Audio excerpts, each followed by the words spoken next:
आज मैं जिन दो सत्य घटनाओं को यहाँ प्रस्तुत करने जा रही हूँ, ये कल्याण पत्रिका के 36वें वर्ष के अंक में छपी थी, जिनमें पहली घटना श्री बृजमोहन चौधरी जी के जीवन की सत्य घटना का प्रकाशन है, जो उनके ही शब्दों में यहाँ प्रस्तुत की जा रही है। षोडश नाम मंत्र जप का चमत्कार। घटना लगभग 8 साल पूर्व की है। मैं बस्ती जिला जज के न्यायालय का असेसर था। मेरा घर बस्ती कचहरी से 10 मील दूर गांव कुरियार में है। एक दिन की बात है, मुझे एक कत्ल केस के सिलसिले में जज साहब के न्यायालय में असेसर ज्यूरी की हैसियत से उपस्थित होना था। संयोगवश उस दिन सवेरे ही घनघोर वर्षा आरंभ हो गई। मार्ग कच्चा, किसी वाहन का प्राप्त होना असंभव और 10 बजे कचहरी में उपस्थित होना अत्यंत आवश्यक। हवा इतनी तेज़ और प्रतिकूल कि छाते की भी सहायता ले सकना असंभव। कुछ भी समझ में ना आता था कि क्या किया जाए। कचहरी में ना पहुंचने पर 51 रुपये जुर्माना देना पड़ता। इसके अतिरिक्त जवाबदेही और अयोग्यता, अकर्मण्यता तथा कर्तव्यहीनता का अभियोग अलग से लग जाता। मन में विचार उठा कि कुछ भी हो, ऐसे तूफान और दुर्दिन में कदापि ना जाऊं, पर कर्तव्य पालन, बदनामी तथा जुर्माने का भय, यही विचार करते करते 9 बज गए। वही स्थिति थी, यहाँ न सुधी सीता कर पाई, उहाँ गए मारी ही कपिराई। मन में किसी प्रकार चैन न आता था। वर्षा बढ़ने की जगह घटने का नाम न लेती थी। ऐसी स्थिति में किन कर्तव्य विमूढ़ होकर चारपाई पर पड़ गया। बगल में कल्याण का एक अंक खुला पड़ा था। कुछ न सूझने पर वही उठाकर देखने लगा। दैवयोग से दृष्टि एक लेख पर पड़ी, जिसमें लिखा था, किसी भी कार्य में आरंभ से लेकर अंत तक यदि मन में षोडश नाम मंत्र हरे राम राम राम हरे हरे, हरे कृष्ण कृष्ण कृष्ण हरे हरे का जप चलता रहे तो वह कार्य अवश्य सफल होता है। पंक्ति पढ़ते ही मन को कुछ संबल सा मिलता प्रतीत हुआ। वर्षा अनवरत चलती जा रही थी। चारपाई से उठकर खड़ा हो गया। शरीर पर एक कंबल और उसके ऊपर एक चद्दर डाला और पानी तथा तूफान में ही चल दिया। पूरी एक तानता से मन हरे राम का जप कर रहा था। मन में कार्य सिद्धि का आकर्षण भी था और कल्याण के उस लेख की परीक्षा का भाव भी था। दोनों के संयोग से तन्मयता बढ़ती गई। वर्षा के सरगम पर पांव सरपट चलने लगे। मंत्र जप सस्वर हो रहा था। मार्ग बहुत ही ऊबड़ खाबड़ होते हुए भी उस दिन हर रोज से सरल मालूम पड़ने लगा। उसी तूफान में कितनी जल्दी और कब मैं जज साहब के न्यायालय के सामने पहुंच गया, मुझे पता ही न चला। घड़ी देखा तो 12 बज रहे थे। न्यायालय कक्ष में प्रवेश करके देखा, मुकदमे की कार्यवाही चालू थी। पहुंचकर जज साहब को नमस्कार किया। उन्होंने मेरी ओर देखते ही ज्यूरी की कुर्सी की तरफ नज़र डाली। सभी कुर्सियां खाली थीं। मेरे अतिरिक्त और 2 अफसर थे जो कक्ष के बाहर ही बैठे ऊँघ रहे थे।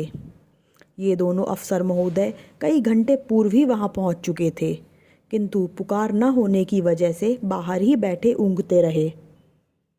जज ने जब कुर्सियों को खाली देखा तो तुरंत ही पेशकार से प्रश्न किया कि आज असेसरों की पुकार ही नहीं हुई क्या, और मुझे बैठने का संकेत किया। बात सचमुच यही थी। मैंने समझ लिया कि गई गिरा मति फेरी के अनुसार ही प्रभु प्रेरणा से आज असेसर लोग पुकारे ही नहीं गए। फलतः मैं सबसे पीछे पहुंचने पर भी सबसे आगे पहुंचा हुआ माना गया और बहुत पहले से उपस्थित वे दोनों असेसर मेरे बाद आकर बैठे।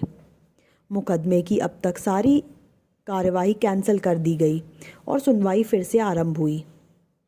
मैंने निश्चय कर लिया कि हो न हो अवश्य ही यह प्रभु नाम के उसी षोडश नाम मंत्र का चमत्कार है, जिसके कारण यह अप्रत्याशित बात घटित हो गई। घटना का स्मरण करके मन बार बार पुलकित होने लगा।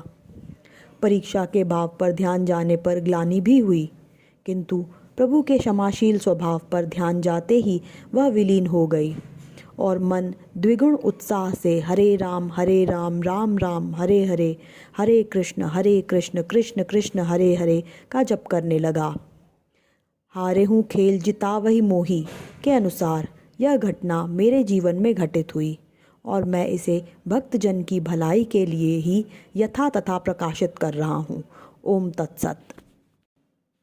यह दूसरी प्रस्तुति श्री श्याम मनोहर व्यास जी के द्वारा प्रेषित की गई है, जो कुछ इस प्रकार है। मृत्यु के समय देवदूतों का आगमन। आज के युग में मृत्यु के समय यमदूत अथवा देवदूत आने की बात का शिक्षित लोग मजाक उड़ाया करते हैं, किंतु नीचे एक ऐसी सच्ची घटना का वर्णन किया जा रहा है जिसको पढ़कर भौतिकवादी शिक्षित वर्ग भी आश्चर्यान्वित होगा। यह घटना आज से 15-20 वर्ष पुरानी है। मेरे पिताजी के लघु भ्राता के श्वशुर के एक निकट संबंधी भगवत भक्त कर्मकांडी एवं कथावाचक ब्राह्मण थे। वे सात्विक प्रकृति के थे। संस्कृत के वे अच्छे ज्ञाता थे। श्रीमद् भागवत पुराण और महाभारत ग्रंथों के वे अच्छे वाचक थे। जब वे वृद्ध हो गए और उनका शरीर दिन प्रतिदिन क्षीण होने लगा, तब उन्होंने एक दिन घर वालों को अपनी मृत्यु का निश्चित दिन बता दिया।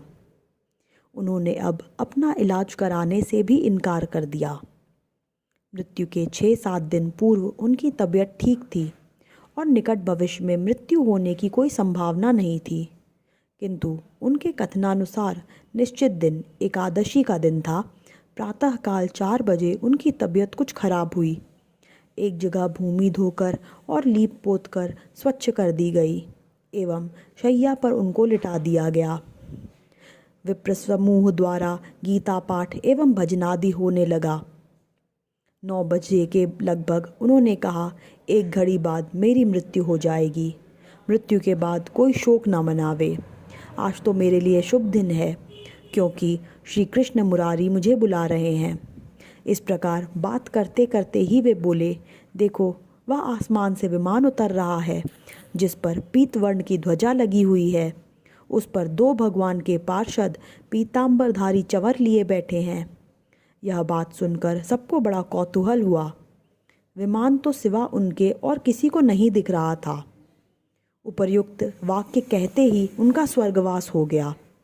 सबको एक भीनी सी अद्भुत सुगंध का अनुभव हुआ और सबके नेत्र एक क्षण के लिए अज्ञात शक्ति के वशीभूत हो बंद हो गए। नेत्र खोलने पर सबने देखा कि कुछ क्षणों पूर्व का वातावरण गायब हो चुका है। पंडित जी का निर्जीव स्थूल शरीर पड़ा था। तदनंतर लौकिक अंत्येष्टि क्रिया की गई। यह घटना राजस्थान के भीलवाड़ा जिले के एक ग्राम की है। ओम तत्सत।